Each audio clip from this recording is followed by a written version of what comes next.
as a straight person, there is that like the standard image of white man, white woman, both attractive. Male is taller, woman is small, you know, small girl, thin. Like there's just this image that you're always striving for. And if you're outside of that, people look at you funny.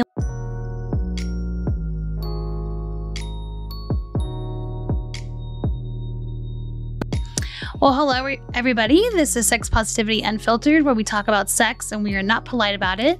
My name is Lyndsey Murray. And I'm Denise Stratton. And for today's episode, we are talking about straight relationships versus lesbian relationships. This is going to be a really fun one. And we also have new mics. So if we sound too sexy, we're not sorry about it. Yeah, I do like the new equipment. It's good. We're very excited about it. But no, I'm really excited about this episode because, I mean, you and I have very different experiences dating, and I think we're just going to kind of talk about what is the difference. Like, what does it look like? I believe the premise of this topic came up because you have lesbian clients, correct? Mm-hmm. And you have to approach them a little bit differently than you do your straight clients, right? Yeah, they have like unique issues. Not all the time. I mean, just like with any relationship, you know, they struggle with communication, intimacy, and the things that every relationship does. But I think there's unique issues that can come in lesbian relationships. And so, yeah, I know you and I were talking about that because I think I had a question for you, like, hey, is this a common experience? And you were like, yes, 100%. And so then we decided to kind of just have this episode and get into it. Because I, like, even being a sex therapist, a couples therapist, I do still come. My personal hat is straight experience, you know? Yeah, of course. So, like, even when I'm meeting with clients, especially, like, as an example, a lesbian couple, I have to always remember, I don't know, I'm never going to know what their experience is like. Right. And so I never want to pretend that I know something. So I know for me, even going back to like high school, when I had my first boyfriend, there was like this pressure to have sex from your peers, almost like you were kind of a loser if you had like never kissed someone or you hadn't had sex. By the time you're like 16, 17, like if you haven't had those experiences, it kind of does feel like you're a loser. Is how I felt. No, you're 16 years old. You're in my experience. You're in the locker room. You're hearing about all these girls with their boyfriends, and what they're gonna do in the weekend or whatever. And I even remember being 16 and being like, what? I still feel like a kid, but it feels like this is kind of, if I'm not having sex, if I'm not having a sexual experience of some sort, then I'm falling behind. That's what it felt like. Like I'm behind and then it's never going to happen. And you start to just, I don't know, get into the existential, like, what if it never happens? And what if at least I did. I mean, maybe that was me being a very anxious kid.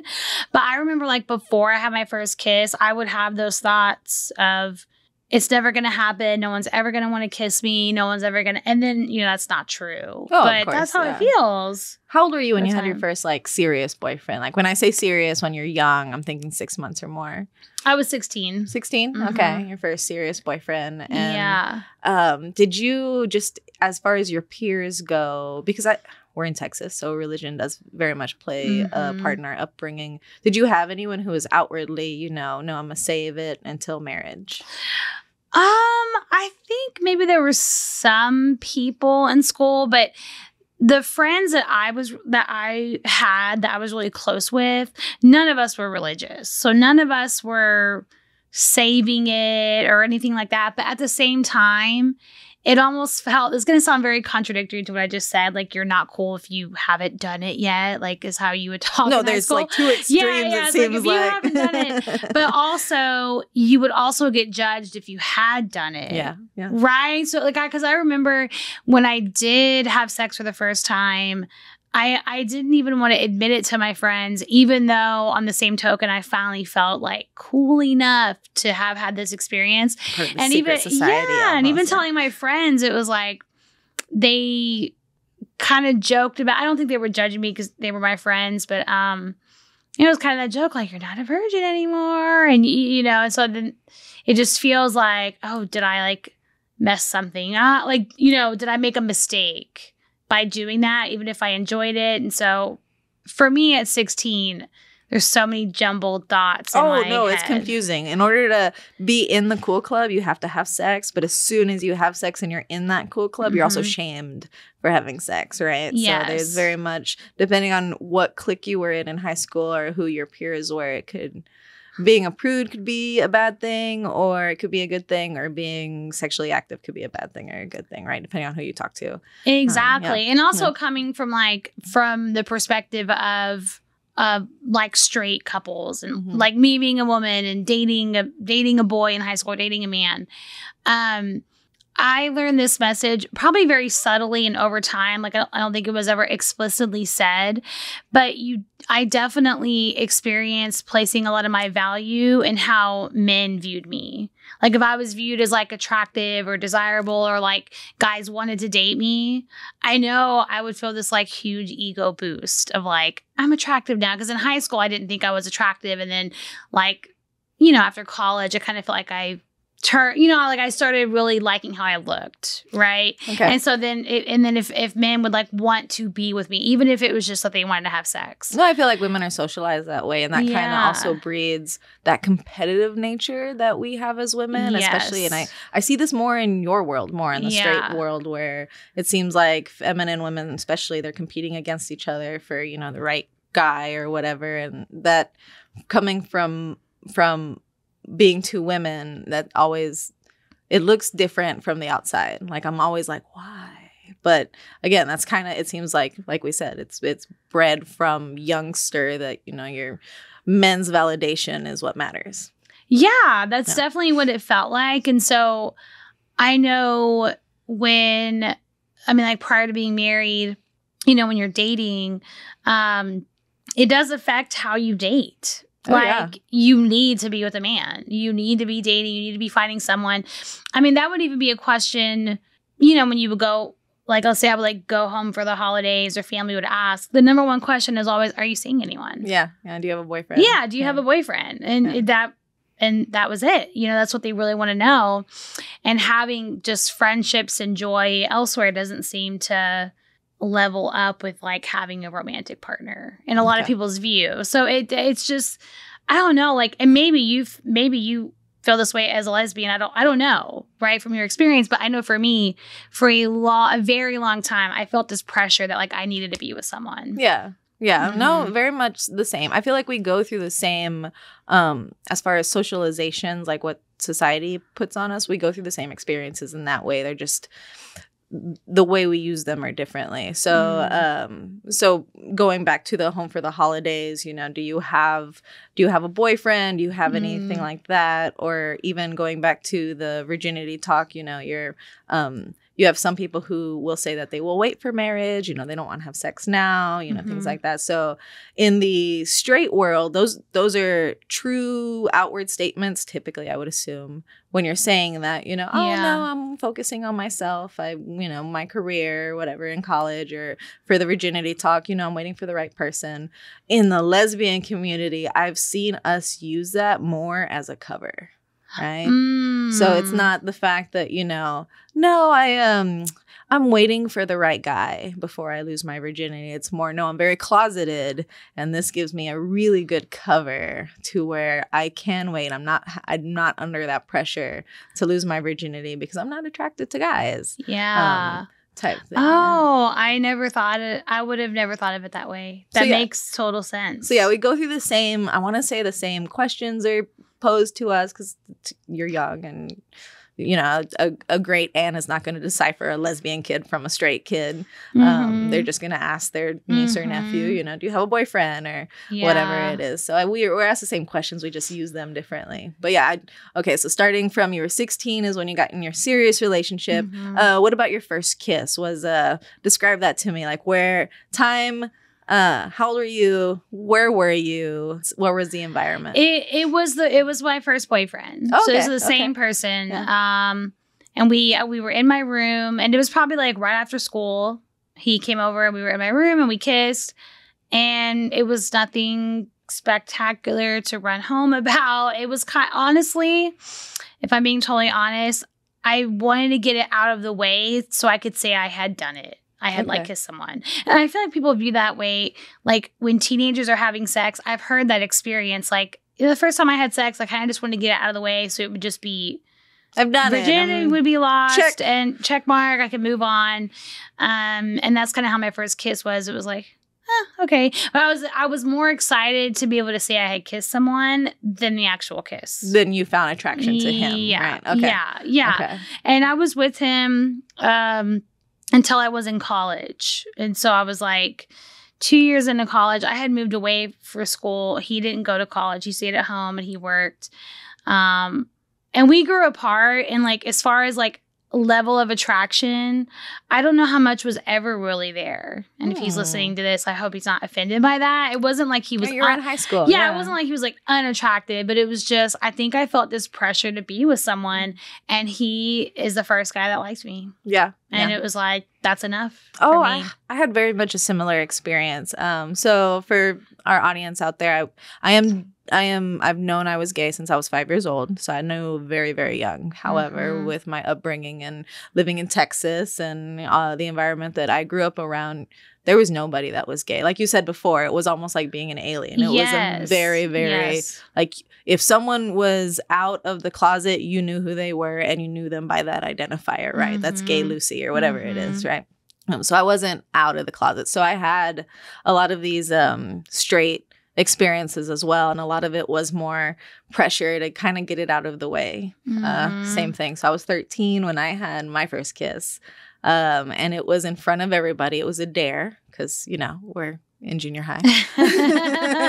Yes.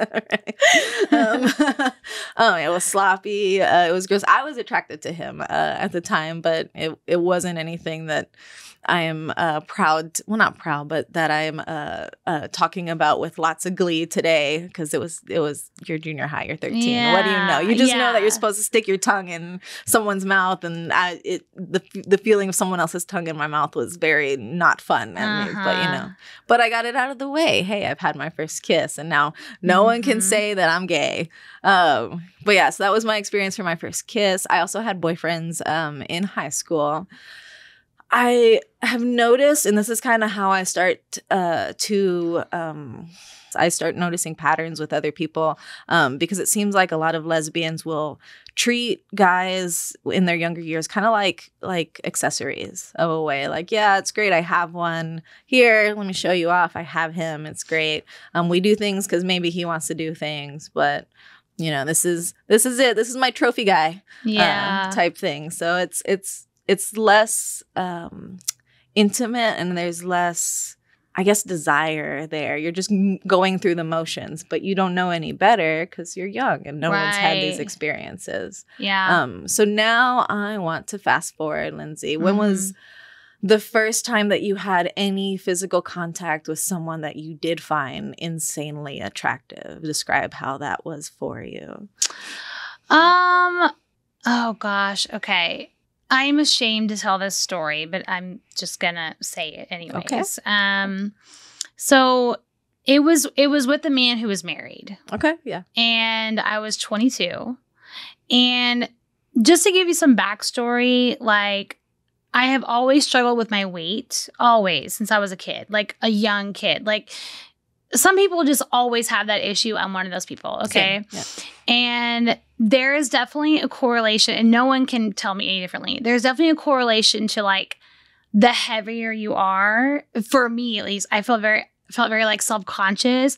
But guys also don't treat you the same when you're heavier. Oh yeah, they don't. No, they don't treat you the same. You're not seen as like the girl that guys want to go after. And so I went through, you know, many years of like really being at my heaviest, and then after college, I had lost like 30 pounds and I was like looking really good. Side note, if I look back, I've always looked good, but I didn't know it at the time. I just, I didn't feel it. In my head, it was like losing weight is the only way that I'm going to like how I look. So I lost this weight. But even when I lost the weight, I still felt that like, I'm not attractive. Like guys are not looking at me. Well, then guys started looking at me and I was like, wait a second, maybe like I really am. Again, all my validation coming from like the male gaze, right? Like not coming from me.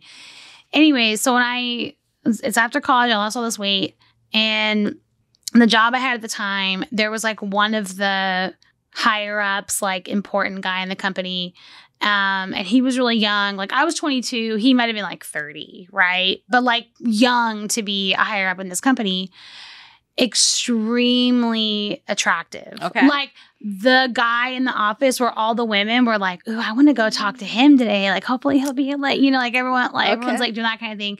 And so I met him, and it's just hard to deny like how attractive he is. And I think nothing of it. I'm like, he's not looking at me in any kind of way. But he was, because he started like messaging me on IM and all this stuff. And so we start hooking up, but he's married. And at the time, selfishly, I didn't feel that bad about it because I was getting so much validation from it, right? It all came to a head when I found out that his wife was having a baby. Like there was like, I think it might have been like a company announcement or something, like congratulate him on hit. Like he didn't tell him. I didn't know this. Oh my God. Find out, and I am just slapped in the face. Like what the fuck? And I was like mad at him, but also like it's my fault too that I, so even for me, upon self-reflection, I was like, this is fucked up. Like I can't, keep doing this. And he had like a secret email to email me and everything. Like it was like on the low. Yes. God. And like for years he would still like up until like maybe 2 years ago. Okay. I'm almost 34. I was 22 when this happened. Up until like a couple of years ago, he would still like message me on LinkedIn. Wow. But still married, still doing his thing. So his kids are almost grown. Yeah. Like it's been over 10 years. And so anyways, when I found that out, I emailed him and I was like, it's pretty fucked up that like, I didn't know about this. And I was like, we can't continue doing this. And I left that job, not because of that. This just all happened around the time that I was like, I'm going to go to grad school. I'm going to leave. Right.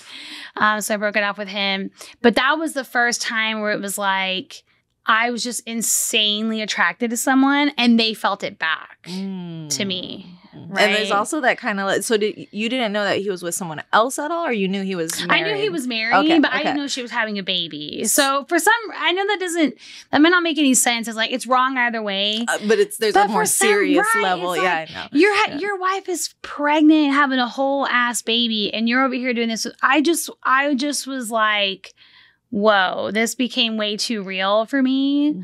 And like, we don't need to do this anymore. Yeah. And so we stopped. But yeah, going back to I guess there had to be some type of added level of attraction that happened because it wasn't.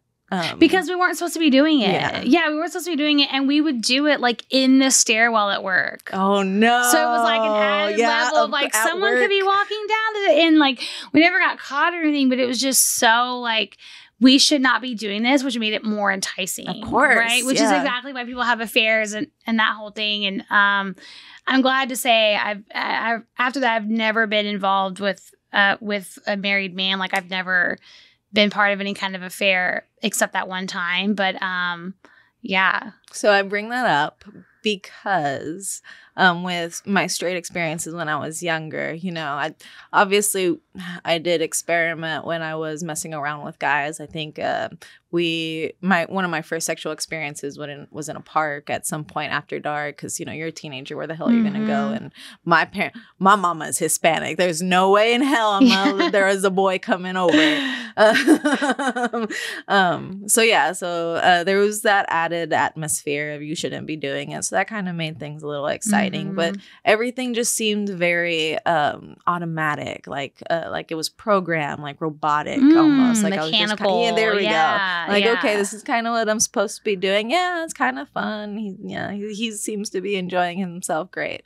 But the first time I ever even bumped hands with the girl who ended up becoming my first girlfriend, I remember that lightning through my whole body, right? I remember the first I think the first intimate thing we ever did together was we were in the bus and we would go to basketball games back and forth and everything. And you have, you know, your bus partner that you sit with every time. You know, there's a hierarchy with girls, especially, you know, who's your bus partner. Oh, you don't want to sit with me? Well, fuck you, you know, type thing. But yeah, me and my best friend at the time had always sat together our entire life, but we started growing apart. She was getting a lot cooler because she was really good at basketball, and I was kind of a bench warmer, so I wasn't as cool. So it kind of gave me the opportunity. She decided to not sit with me, which was hurtful, but it gave me the opportunity to sit with this other girl, right? Yeah. And I had already, because I've known I was gay, so I had already kind of started having a little feelings, but not knowing how to decipher them. And then, like, eventually those bus rides turned into, like, me just kind of leaning up against her, and then eventually, like, an arm went around, and then like so eventually, and I even remember the team would like talk shit about us, but at that point it was kind of innocent, you know, nothing physical truly had happened, but still so like electrifying at the same time, because all it takes is one little thing where you're like, wait a second, what is this? First, like, just touch their skin. It's like ooh. Yes, exactly. And and what adds to it is the fact that, you know, you're same sex, so you shouldn't be doing these things. You shouldn't be having these attractions, especially back in the late 2000s, when being gay was not the social trend that we kind of have now, which I'm very proud of and very for. But that wasn't my experience. It was not okay, right? Yeah. So that adds just this layer of connectivity that you're both kind of bonded doing things that you shouldn't be doing in the first place, right? Yeah. And then I remember the first time we kissed, also in the locker room, or also in basketball. But yeah, we were in the locker room. Everyone had left already, and I went for it. I just straddled her because we had already been cuddling against the bus. So I just straddled her, and I kissed her neck the first time. And then I remember I worked my way up, and when I kissed her on the lips, I just remember the first thought in my head being, well, now you're a lesbian. But B, like, this is what I have been missing this entire time with guys. Like, this feels 100% different. And this is what it's supposed to feel like. That doesn't feel mechanical. That just feels like, I want to do this. There's and we should be doing this. Exactly. It's interesting when you say, like, now I'm a lesbian. Is that...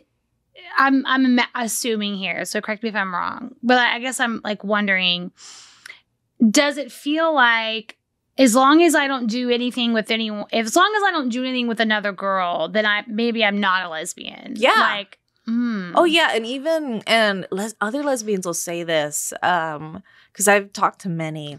The word lesbian does not feel good coming out of your mouth at first. Yeah. It does not. Like, it just, I don't know if there's just the fact that there's so many negative connotations with lesbian, or maybe the imagery, you know, when you think of lesbian and you're backwards brought up from Texas like I was, I just automatically thought buzzed head, you know, flannel, kind of big girl, likes to go camping, which, you know, you're kind of not wrong, but still, you know, coming from, you know, this, you know, sweet, you know, Texas, wholesome type thing.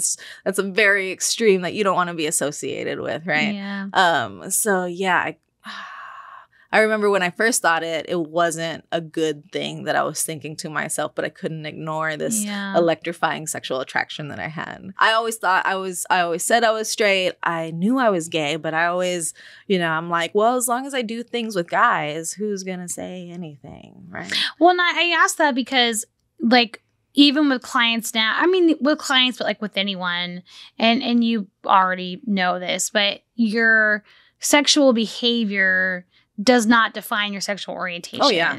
And I think especially when you're young and it's wrong to be gay, I would imagine you're always wanting to justify in your head, like, I haven't done anything, like, I'm good, right? I'm good. But we kind of recognize now that honestly, I think about, like, a lot of lesbians have kids. And so let's say they had it from, like, a previous husband, like they were married to a man before they have kids. Just because they were having sex with men does not deny the fact that maybe they're not really attracted to men, right? Oh, yeah. So that's why I was asking of how you were feeling then. Oh, yeah. That. No, for sure. Like I said beforehand, anything I had done with a guy, very much mechanical. It's like, okay, well, these are the motions. yeah, I have an adrenaline rush. This is, this can be fun. This is okay. Mm-hmm. But nothing compared to, when even just the first kiss. And I was just like, fireworks happen. My eyes shot out of my head. Like, it was just like, everything fell into place, right? So that's where, I don't know if it's the fact that you're kind of bonded because this is a thing that's under the cover, right? It's a like no one knows about it.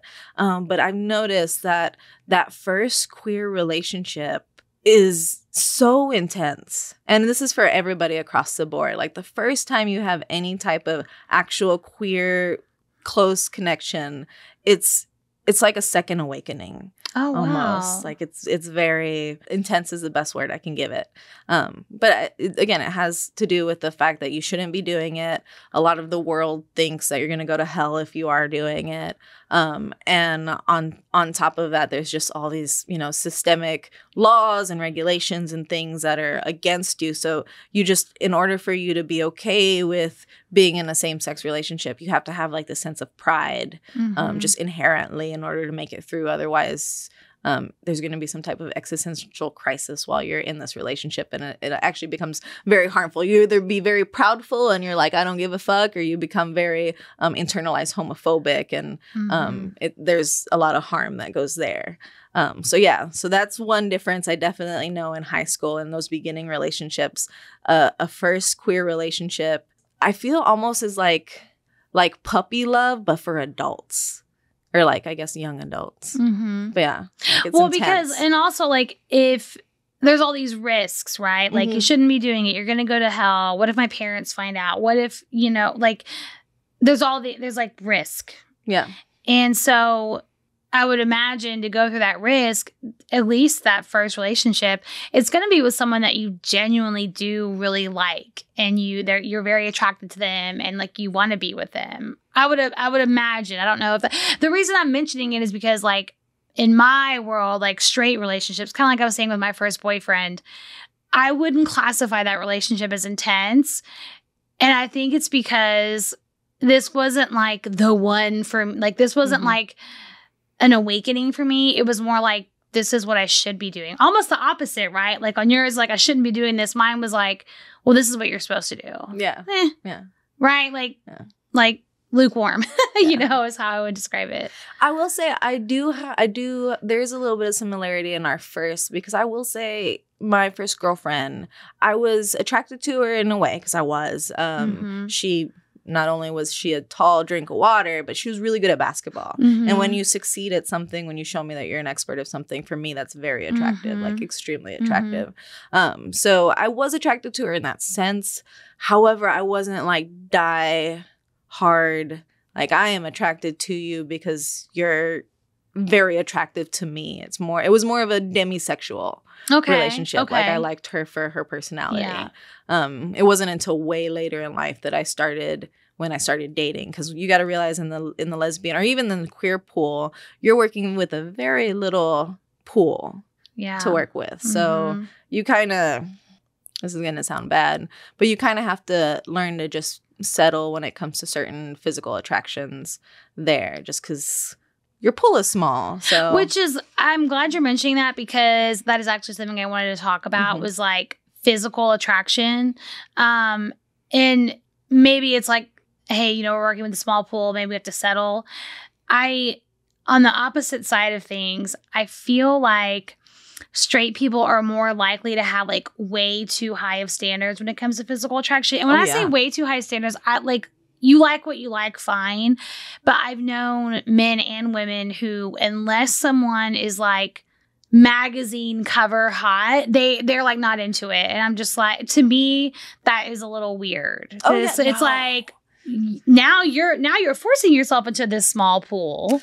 Because I love to ask like these really odd questions to my friends, especially when I've been drinking. One of the questions that I used to ask the men, would you prefer a girl who had bigger shoe size than you or was 2 feet taller than you, right? Shoe size always won, right? Yeah. Because you don't want a girl who's taller than you. Of Like, course. that's their standard. Yeah. Like, never. And then I would do the opposite. Like, what's worse, a guy who's 5 years younger than you or a guy who's a foot shorter than you? Shorter will always win. Yes. Like, it's always bad to date someone who's shorter than you if you're a female. Yeah. So to me, there's very much in the heterosexual, there's these standards that you have to abide by, but in the lesbian community, I'm gonna say later in this podcast that there one of the perks of a lesbian relationship is there are no gender roles. There are none inherently, but there can be, and I tend to fall into the mask side. And I've never dated a woman. That's not true. I've only dated one woman who was shorter than me. Like, for the most part, I'm a short mask. I'm a little mask.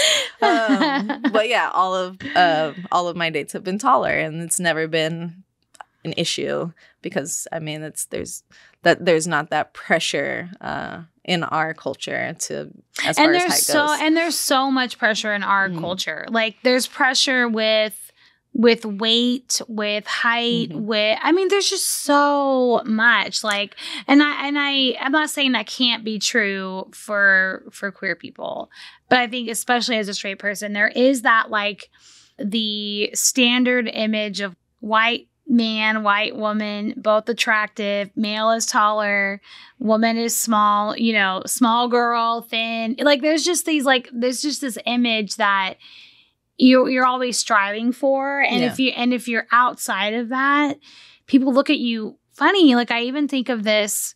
I hate to even tell this story, but there was this couple in San Antonio, and he had proposed to her. It was like Fiesta, or it was like some event, and he proposed to her. It was like this really sweet story. They really loved each other, but she was bigger than him, like weight wise, like a relatively thin male. She was like a bigger woman, and like the amount of disgusting comments that gets on social media, like, oh, he's settling, and like he must be unhappy, and he must have had no one else, and it's just like these disgusting comments, because it's like, unless you fit into that traditional, like, look of what a straight couple looks like, there must be something wrong. Yeah. And I've always wondered, because I take the straight community, and then I take the lesbian community, and I also take the gay man community, the gay community. And in my opinion, like, there's so much more as far as attraction wise. There's the bar is not lower, but it's so much more open as far as, like, the spectrum of people you could be attracted to. Which I think is such a good thing. Yeah, like, I don't even view it as settling. I just view it as, like, I can be attracted to so many different body types, looks, heights. Like, that is so amazing, because why limit yourself? Right. Why limit yourself? And straight people limit themselves all the time. Oh, all the time. Definitely, especially in the sex area. But I also think maybe that's just men and women, because even lesbians and gay guys are very different. The body types that as a gay man, you still strive for that, because you're trying to attract men. Yeah. Right. So you still strive to look, chiseled and shaved, or maybe twink, or like there's still some type of validation that you need to get from, a man's gaze. Yeah. So they do experience that, which I've seen with my straight friends that are women. Whereas it seems like in the straight community, women, we don't get me wrong, there are women out there that are, the physical bar has to be set. There's a set physical bar. But I've seen it way more often where it is a very attractive woman, and the guy is like, eh. Yeah. So that's much more common. So I think that also translates very well to the lesbian community, where, we can have attractions to just that wide variety, because for women, we're not necessarily looking for a pretty face. Yeah, it's nice. But that's not what we want in a relationship, or at least overall as a woman. That's kind of what I think. And that difference is so important. Like, you will see it more like attractive woman and then like average looking guy, right? Yeah. Or ugly guy, or whatever you want to call them, right? You'll see that more than the opposite. And it's interesting, like, when women do that, like really hot girl, average guy, it's almost like commendable. I'm not saying that that's right, but it's almost like commendable. Like she's looking beyond looks. She's loving him for his personality. She's doing. If it's the opposite, and it's like this really hot guy and like average looking woman, the narrative is like, why is he settling? Exactly. Yes. Like instantly, it's like. He can't get anyone better than that. Like what the, but when it's the opposite, oh, women are just like, that woman's just so, how commendable. I think women are expected. Women are taught that. Like when, like there's always, even like growing up, it was like, love someone for who they are and not just their looks. Like you learn that at the same time that you're learning that you need to be a certain kind of attractive and within the right weight and everything. I remember my mom has told me that before. Yeah.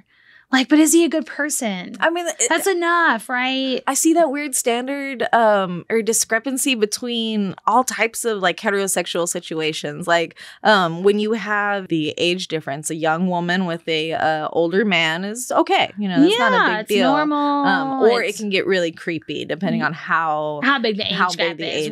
Right. But it's opposite for, okay, so if it's a slightly older woman and a younger guy, then there's, you're going to be made fun of a little bit. You know, someone's going to pick fun of you. And it's also like super sexualized. Yeah. Okay. Yeah. Yes. Because like a 25-year-old guy, 40-year-old woman, it's like cougar. Like they're just fucking not. That's what they think. But if it's the opposite, that could be a serious relationship. Yeah, exactly. But if we go too extreme where the guy is creepy because it's 30 or 40 years, you know, it's creepy. It's bad for the guy. You know, why are you going after this 20-year-old? You're 50.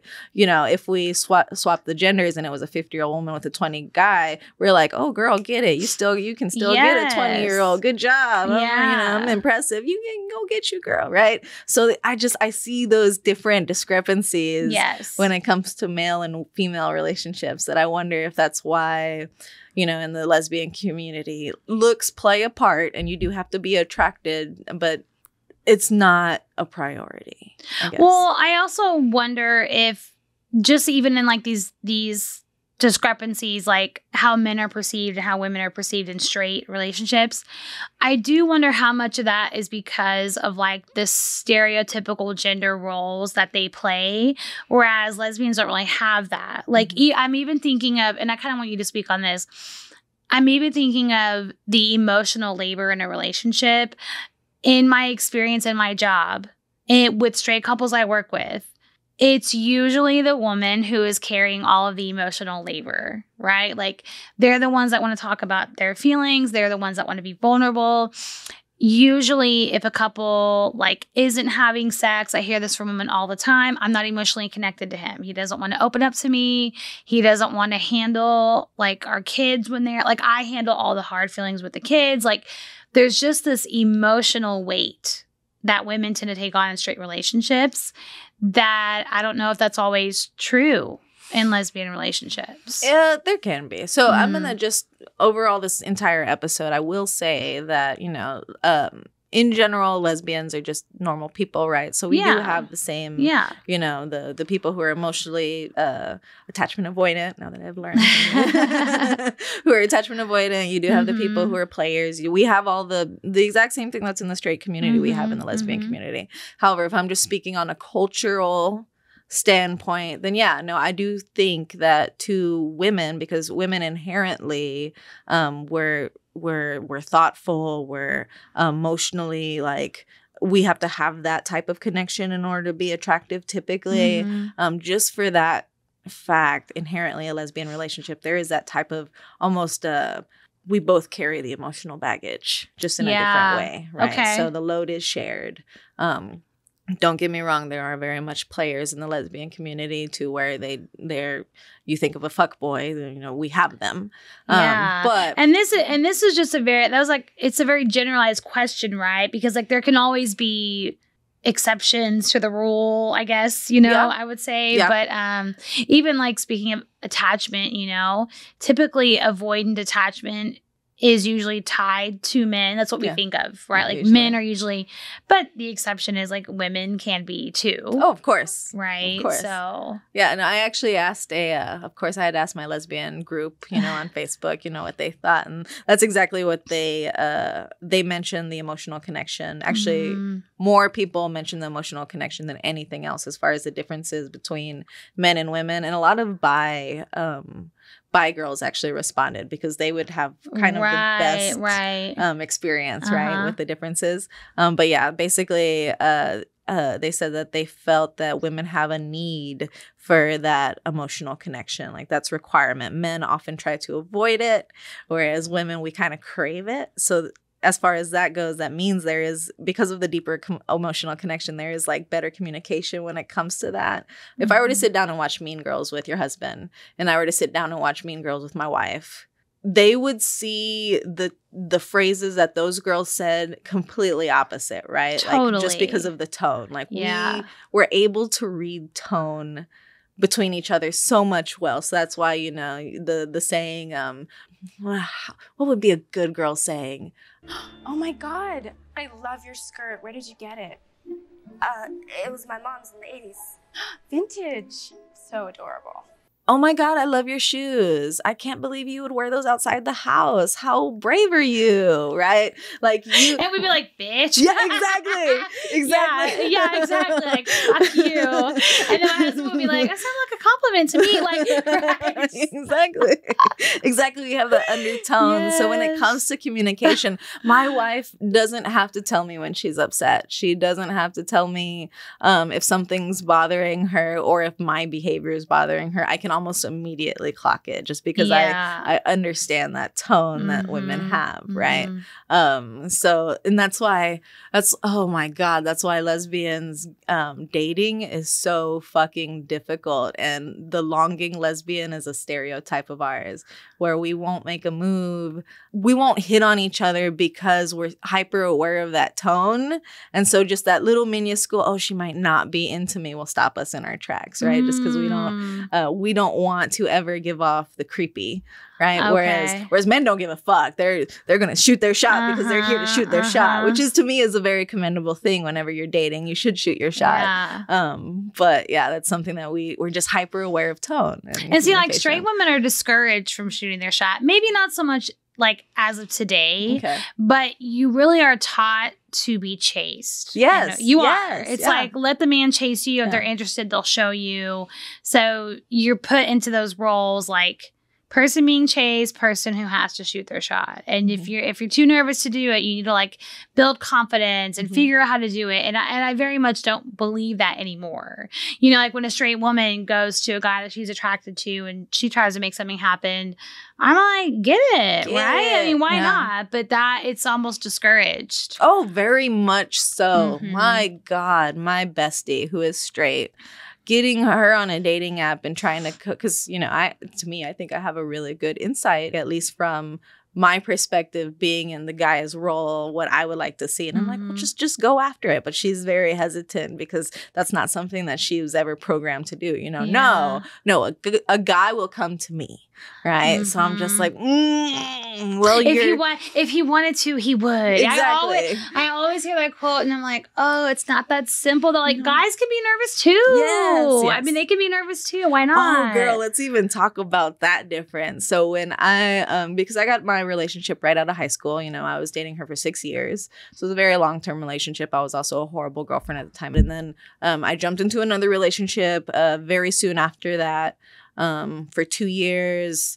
And then after that broke, I finally decided to be single. And learning how to chase women when your entire life you have been told to let them chase you. Yeah. Whenever you're told that, you know, you shouldn't be chasing, the moment you get your first rejection, you take it really hard. Whereas with men, they're taught that, you know, for every 10 no's, you're going to get one yes. Right? So you're used to, as a guy, being okay with rejection. I admire that about them so much, is they're able to go up to a girl, ask her for a number, and they're taught, even by men and women, you know, she says no, big deal, go, you know, cast your fishing rod for the next fish, right?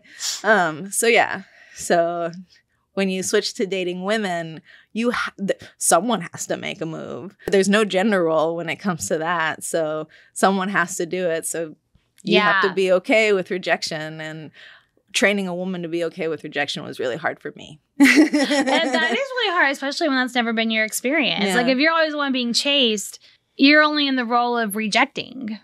So when the tables are turned, that's really tough. And it can make you nervous to keep, like, I even think about that for guys. Like if they're at that point of like, I'm okay with rejection, I'm going to keep trying. I also understand the flip side where if you're rejected enough times, it's so discouraging. It probably makes you more nervous. It's like, gosh, like it hasn't worked out the past few times. Like, I don't know if I really want to go through that again today, or, so it's just, I don't know. Nerve wracking. Yeah. I do have a question. What is up with, it's like a joke, but not a joke, of like lesbians moving in together after 2 weeks. So dating. 2 days. 2 days. Oh, 2 weeks is too long. Okay. Jeez, Lyndsey, fuck. Trying to drag shit out. No. Okay. So we'll go into that deeper connection, right? All right. So let me ask you this. Okay. You have a best friend, right? Yeah. Okay. And you had a best friend in junior high school, elementary, right? Mm-hmm. Were they ever a guy? Yeah. Okay. Because I had two best friends, Zulma and Nick. I'll just go ahead and name them. But Nick was, a guy who was my best friend. Okay, so one, but most of them were females, right? Mm-hmm. Yeah. Do you feel any difference in the relationship with your best guy friend versus your best girlfriend? Ooh, that's a good question. Okay, so my best guy friends have mostly been gay men. Okay. But I will tell you, so there was a time when I did have I would have considered him like a best friend. Like, I have like my female best friends, but a lot of them don't live here in the Dallas area. And so this guy like lived in the area. I met him through kind of like a mutual friend, coworker. And then when I met him, he had a girlfriend. And then when him and his girlfriend broke up, like we like went out for a drink and he kind of told me about the breakup. And then we became like really, really close friends. This is going to sound like such a contradiction to something I said in a past episode where it's like girls and guys can be friends. And I genuinely believe that. This unfortunately was not the case because I started growing feelings for him, but I wanted to keep the friendship, right? Okay, like I decided I'm not going to even go that route. And he was like dating other people, and I just let it be okay. I was like, I just want to be like best friends. Okay. But like deep down, I really liked him. Okay. Yeah. Well, one night, it was back when I hosted trivia. He was there. Like he would come out and like play trivia, and he was being really flirty. And like drinks had been involved, but he was being really flirty. But even I was still like in denial because I was like, but we're just friends. Like he wouldn't be into me. I say he wouldn't be into me because, and again, this goes back to weight. All of his girlfriends, very small, very skinny. Like I am not that type at all. And he was like this very like in shape guy. And so my assumption was like, he would never be into me. And so even when he's flirting with me, I'm like, oh, whatever, he's just drinking. Well, everyone at the bar is like, who is that guy that's flirting with you? Like, it's super obvious, right? Mind you, at this time, he had a new girlfriend. Oh, okay. Which is another it was like, I just want to be friends. He gets this new girlfriend, and that solidified it for me. Like, we're just going to be friends. So he has this new girlfriend, and like trivia finishes, we drive to this next bar. He tries to kiss me.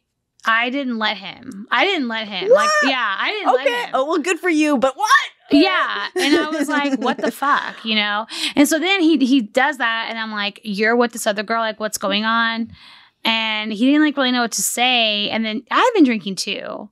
So I like told him, I was like, dude, I clearly have feelings for you. Like, come on. Okay. That's why we hang out so much. I was like, I really, like, I might have even said, like, I feel like I'm, like, in love with you or something like that, right? Okay. I didn't let anything happen. We still go to this bar and we pretend like nothing had happened. I drive him home. He invites me in, and I know why he was inviting me in. Of course, right? Yeah.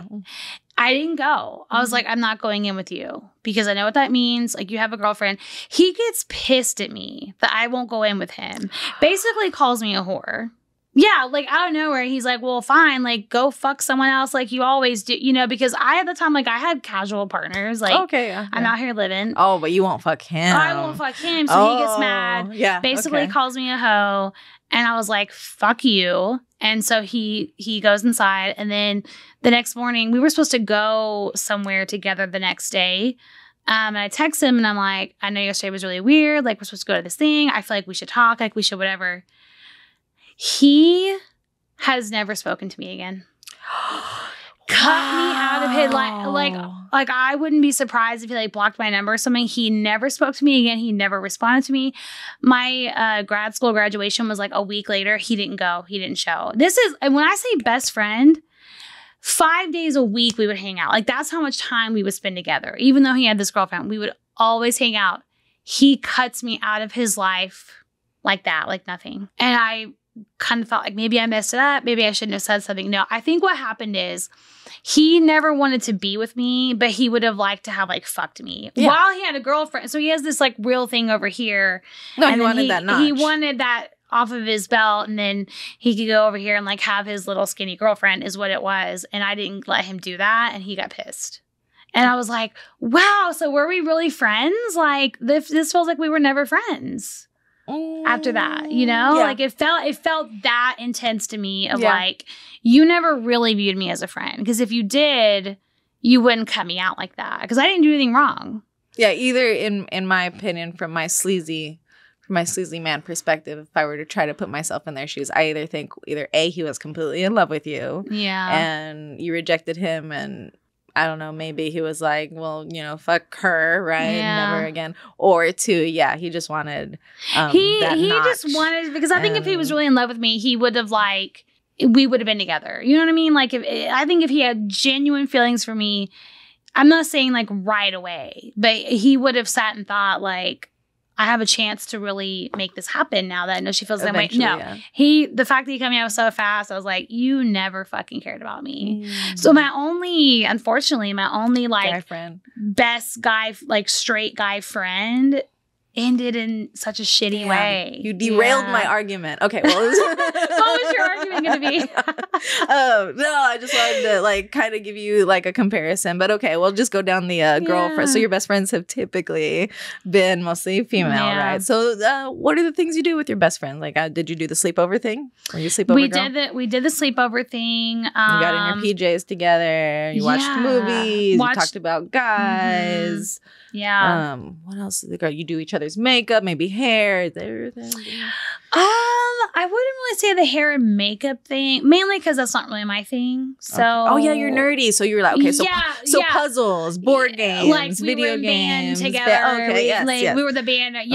We definitely were not doing. We watched documentaries together. If we had a sleepover, it would be like watching scary movies. Yes, like it would be like that kind of interest of like the more gory, the better. You know, like that's what we would be like into. And then we would be like in our So you have these experiences with, your best friends, and there's like this intimacy where you get to see each other outside of school. Yeah. You get to bond with each other. There's, this like-mindedness because, you're both female. You both have the same kind of struggles. You go through some similar experiences, right? So you have these similarities that kind of bond you just automatically. Mm-hmm. So imagine taking that and also mixing it with attraction.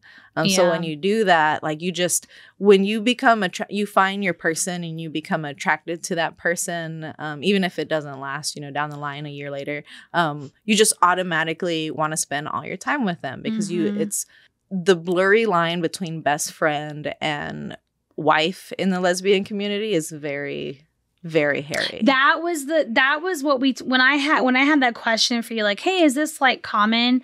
That was the question. Yeah. The line between friend versus like, is this now too intimate of a relationship that my wife would be uncomfortable with? Yeah. That's the scenario that quite a few of the lesbian couples I work with like run into. Oh yeah. And it's tough to navigate like even the conversation because like one spouse can feel really uncomfortable and the other one can feel like, hey, you're telling me I can't hang out with my friends anymore. And so that's really like delicate. And it gets even more, this doesn't happen like every time, but I've also seen it happen. This could happen with straight couples too, but like you have a friend and one spouse is uncomfortable with it and they might even say like, hey, I'm not saying you have feelings for them, but I think they have feelings for you, which is why I want to spend all their time with you. And then the other spouse will kind of dismiss it. Like, no, we're just friends. Like, nothing is going to happen. Whenever it becomes true, or if it becomes true, that this other person is falling for you, it does become inappropriate and wants to cross the line. And then it becomes this kind of like messy clusterfuck, right?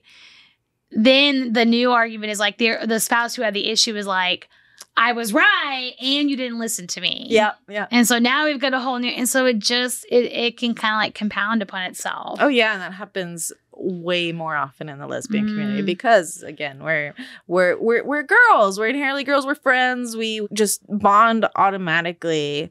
And when you introduce, attraction in there, that can go both ways. It can make your friendships really messy when they shouldn't be messy. And then also they can confuse your actual stable relationships with your friends, because your stable relationships might be confused on the closeness. Yeah. Well, you do these things with her, but you don't do it with me. And well, I'm a female too. Why don't you want to do those things with me? Type. Yeah. Like, so it can get really, really hairy in our culture. And that's one of the stereotypes that is true, is that, lesbians, we sleep with our friends, and I'm a lesbian who has slept with her friends, so I can't negate that stereotype. It's there. But with that being said, when you're in the queer culture, because as we said last episode, queer just inherently is in the kink culture, right? Because we're bended from the norm. Yeah. We're different from the norm. So you learn to open your mind typically, and you learn to have really good communication, especially with women. Already we have tone and undertones and things that we talk about. So yeah, so I could see as a therapist having to navigate that be a little difficult with what you have had an experience, because I'm sure you haven't had an experience with you and Andrew to where, like, if he was spending all his time with his male best friend, you wouldn't think anything of it, right? But if he was spending all of his time with a best friend who looked pretty much identical to you, and y'all did the same thing, and she, let's say, a male pats his ass, you're not going to really care, but if a female pats his ass, you might look. I might be like, what's going on here? Like, what's the deal? Yeah. And it's such a. Oh, that's such a gray area. Because even if he had like a female friend, I wouldn't want to deny him his friends. But in our very black and white mind thinking, it's like, if you're hanging out with the opposite sex, there's got to be something going on there. There's got to be, and not necessarily. But then again, I say that, and then my one experience with the straight guy, went how it went. So it's just complicated. So when I'm working with a couple, like, I can't come at it from, my own personal perspective, because that's not my personal experience, right? I don't really know what those lines are like. And so then we're just trying to get them to understand each other, and like, what does that mean, right? Like, now what's the next step after that? So in your world, because you have the straight experience, do you have any friends now? Like, literally legitimate friends, you've never had a relationship, nothing, who you have slept with? No. Yeah. So no, there's one guy from high school that, like, we might text like once a year. I mean, it might be like a happy birthday, like I have him on Facebook and stuff. But you wouldn't consider them friends. No, like he wasn't like at my wedding, like not like a close friend, like very much an acquaintance, because it's been so long since I've been involved with him. But aside from that, no. Okay. No close friends that I've ever slept with. Okay. I'll bleep this part out because I want to speak about I don't want to call her out on the podcast. Yeah. So when I was 18, 19, I came out.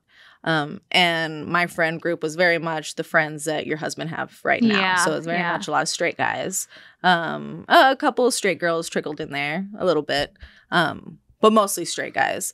And so I had no gay friends. So I was just craving some type of gay community. I really wanted something. Yeah. So I reached out on Facebook.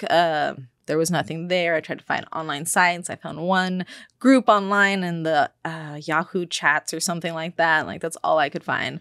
And then this girl who we had similar friends with, And she reached out to me because she saw that I played basketball and she wanted to play basketball. And I could tell I had the gaydar going. So I could tell that there was something here. She looked a little femmy, but there was something there. And so I invited her to a party off the premise. Like, I'm pretty sure she was thinking it too. And I was thinking it as well. I was like, okay, this could turn into something. Like, I'm going to invite her over.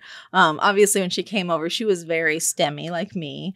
So we just didn't match. Like, so, but immediately, instantly became friends because we knew we were both queer. So best friends almost immediately. Fast forward a couple years, I want to say 2 years later, we were both experimenting. We were both having fun, dating and doing things. And then just one drunken night, she shows up at my door. She just walked down the stairs, past my roommates into my room in a dress too, which I'd never seen her in a dress ever, but she had just gone to like some family party. So she's in a dress and drunk. And she knocks on my door. She's like, hey, can I, sleep in your bed? And, we're friends. So 2 female friends sleeping in the same bed, it's not a big deal whatsoever. It'd be normal. It'd be like, if one of my guy friends right now want, sure, here, fine, whatever. If anything, I'm more annoyed. Ugh, you just woke me up. But yeah, so she's, after maybe 10, 15 minutes, she's awkward and I'm starting to get that feeling like, oh, this might be something different. And then she sits up, she takes off her dress, and then we hook up, right? And it was just that. And I think we hooked up like maybe 2 or 3 times after, like soon after that. Yeah. But that's it. That's all it was. It was just that experience. It just happened because, I don't know, there was a body there and we were having fun. Like, why not? Yeah, why not? Yeah. And that was it. And we've been friends ever since. And whenever the fact that we slept together gets brought up, now that people know us and have known or just see us, now that we've grown into the very masked people we are, it throws people off a lot. And I've even had partners who were like, oh, I don't know how I feel about you. I'm still hanging out with her. And I'm like, well, there was nothing there. My theory on why I think that's less common for straight people, this is based on my experience. Okay. When I would have, let's say, friends with benefits, like someone you hook up with a few times, maybe a lot, right? But you're not like together, but you're having sex. Most of the men I've had that type of dynamic with did not treat me like a friend. I felt very used by them. Okay. I felt very disrespected by them. And that's almost what you think a friends with benefit is. Like, you'll hear like, well, it's just sex. And I'm like, but how can that be though? Like, I'm not saying you got to have feelings for me. You got to be in love with me, but like treat me like a fucking person. Respect. Where's respect? And when I look back, I'm like, I was not treated like a person by so many of these guys that I was with. And so like to even fathom the idea of like having a friendship with him, I'm just like, we never were friends. Like we never had any basis of a friendship because you didn't respect me. And then I became like too much. It was like my fault that I had any expectation of more than just sex. And I'm like, but I'm not even asking to like be with you. But why can't we actually be friends? You get what I mean? Like friends with benefits, the definition, at least in my experience, and I think a lot of maybe straight women feel this way now, is that we're supposed to just be okay with like just sex without the respect, without the friendship. Do you get what I mean? I would assume it's hard for most people, especially, I'm sorry, guys. I don't want to isolate you guys here, but I feel like it's hard because in the lesbian community, it is hard to do this. And this is one of our stereotypes. It's hard to have that line of what's the difference between a friend I have sex with and someone who I'm in love with, right? Because you do have an intimacy with your friends. There's a certain level of trust and bond that, you have whenever you let someone into your heart with a friendship, just with a friendship. Yeah. There's like something different. And then when you add attraction to it, it's hard to decipher, am I in love with this person? Or do I just really love this friendship? And I could have sex with them. Great. So that is hard to do. It took, I haven't even done it very well. Cause I've had a couple people that, we may have kissed, we may have hooked up and we're friends now.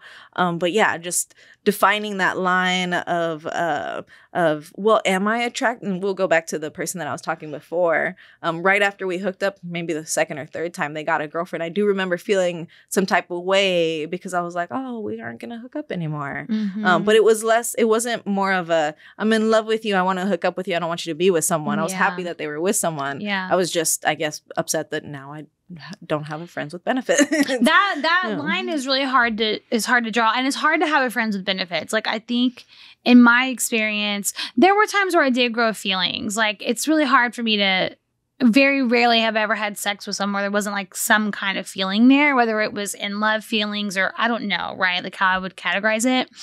I think where I started to feel disrespected was, let's say I did start growing feelings for someone and the guy would make it really clear, like, hey, I'm not looking to be with you, like whatever, which is fine to say. They would know how I felt. Like, I can't change how I feel, but they would still have sex with me all the time. But then it's all like, I guess what I'm trying to say is, like, you'll hear the advice to women like, well, he told you that he's not interested in anything. It's like, I get that, but why would you disregard my feelings so much? Like, if you thought I was growing feelings for you and that's not the page that you were on, the respectful thing to do would be like, I can't do this with you anymore because I'm going to go do. That's not how it goes. It's like, I don't want to be with you, but I'm going to keep fucking you whenever I want to. My dick wet. I'm taking advantage because I know you like me. I can have access to you whenever I want. And it's so true. Oh my God, it's so true. When I was in that scenario, you would not see me being like, no, I'm not available. Like, I'd be like, no, like, I like you, I'm available. You know what I mean? It's easy to take advantage of that. And I think the narrative gets spun like, well, he told you he wasn't really into you. It's like, but you took advantage of my feelings is typically how it would go. So then when it ends, it tends to end kind of messy. Yeah. Yes. Yes, very much. And it can be that way in the lesbian relationship too. Because one thing that happens a lot with us is we'll start with best friends. Yeah. We'll become best friends, and then because we're both same sex, so we're both attracted to the same sex, one person will start to have feelings for the other, and then you have to decipher. Do we try? Do we not? Do we? So yeah, it can get also equally messy in mine too. So I know we're going on, so I'm gonna try to just I'm gonna mention the things that other people have said to me, but we can make a part 2 on this episode. I can talk about this all day every day. And guys, if you like this kind of casual discussion of just our differences, let us know in the comments, because I do not mind doing this episode whatsoever. But yeah, so what other people mentioned when I asked my lesbian group was that women are socialized to be giving and thoughtful, while men aren't. You're not supposed to have any emotion whatsoever. So lesbian relationships tend to have more gifts and thoughtful gestures, which I find true. I think lesbian relationships tend to be more romantic than like the outwardly straight relationships. Usually the romanticism is left to be on the man, like he's supposed to be the romantic one because Disney princesses, Prince Charmings, but unfortunately for poor guys, they don't know where to start because they don't see the Disney princess movie the same way, right? So they don't know how to be romantic. Whereas with lesbian relationships, I know what I would have wanted from my boyfriend to feel like, romance. So I know what to do to bring that out. Like, I just asked my wife to prom, right? In the little cheesy high school way with my poster board. Oh, but it was so sweet. Y'all's pictures y'all look so good. I love it. But those are things that, I can't see my guy friends asking their wife to an adult prom, but, it's cute to do, but I just can't see them breaking out of that, manly thing to do that for, right? So inherently we're the stereotype is we're really good with gift giving and we're very thoughtful when it comes to our dates, right? Another difference is because of the better communication and the emotional connection that we have. We also understand each other's shitty days and our issues, and there is no PMS blaming whenever something happens. You know, usually if my wife comes in and she's pissed off, my go-to is not to just automatically think, oh no, it's that time. It's more of a, what happened at work today? What did your boss say? You know, things like that. So I will say that. And then as far as the gender roles, there are no gender roles typically in a lesbian relationship. Yes, I say that as I'm a mask presenting woman. But I'm also the baby in the relationship. I am the crier of us. I'm the more sensitive one. I'm the more romantic one. Whereas Sam is very much my rock. She is my steady there. But you see her from the outside. She's a very pretty girl. I fix things, but she knows cars better. So there's no gender roles, which means that there is an equal partnership when it comes to a lot of the workload. So we both take out the trash. We both do the dishes. We both have to mow the lawn or whatever. There's no, as far as the workload, there's no, like, feminism, equal rights that's just inherent in a lesbian community. And, you know, Andrew and I have that kind of relationship too. We do. Like, I don't feel like there's the traditional gender roles in our relationship either. But, like, outwardly, I mean, like, Andrew is manly and you can tell he's a man, and like he's got his stuff, but we don't have those roles either. And I think it's because we've both just done a lot of work individually to not have that kind of perspective. Like, there is no, like, you're the woman, you cook, you're the man, you fix the cars, you take it. It's like, it's not really like that. We know that, like, our home is our home, and when we see things that need to be done, they get done, right? Whether it's him or me doing it. So straight relationships can be that way too, but less likely to be so. Yeah, where ours is just inherently out the gate is usually how that goes. There's very little. It's really rare that there's a labor imbalance, and if there is, it's usually because one person is in a different stage of their life or whatever it is, right? So yeah, saw that was a big thing from my lesbian group, and also because, and this is why I brought up the competition, because we are not looking to compete for the male gaze, there's a lot more support in our culture, just as far as lesbians. Lesbians compete, don't get me wrong. There are, the way I got my wife actually was because me and a friend were, I wouldn't even say competing, but we were going after the same girl, right? So that it happens, but it's not a systemic in society. You look down upon a girl because her nails are on fleek and yours aren't, right? Yeah. So it's just, we're inherently really supportive of each other's dreams, of each other's, we lift each other up really well in the queer community because there is no competition for a man. Yeah. Yeah. It makes total sense.